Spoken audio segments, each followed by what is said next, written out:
నమస్కారం. నా పేరు శ్రీరామ్ శర్మ. అతి త్వరలో యూపీఏ అంటే unified payment interface Google pay కానీ వేరే బయోమెట్రిక్ అంటే ఫేషియల్ రికగ్నిషన్ అంటే మొహం గుర్తుపట్టి లేదా ఫింగర్ ప్రింట్స్ యూజ్ చేసి అంటే ఇకపై పిన్ అంటే పర్సనల్ ఐడెంటిఫికేషన్ నెంబర్ ప్లేస్లో రాబోతోంది.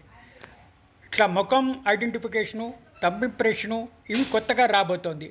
అంటే పిన్ నెంబర్ చెప్పకుండా మన మొహం గుర్తుపట్టో లేకపోతే మన వేలుముద్రలు గుర్తుపట్టో ఆపరేట్ అవుతున్నాయన్నమాట. ఇట్లా అతి త్వరలో ఈ చేంజ్ రాబోతోంది. National payments corporation of India ఈ కొత్త మార్పులు తేబోతోంది. ఎందుకు ఈ మార్పులు అంటే పిన్ దొంగతనం చేసి డబ్బులు కాజేస్తున్నారు దొంగలు.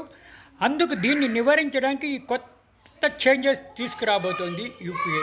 ఇది వస్తే బాగానే ఉంటుంది. ఇంకా దొంగతనాలు అరికట్టే అవకాశాలు ఉన్నాయి కాబట్టి ఇంకా దొంగతనాలు కావు ఇది వస్తే.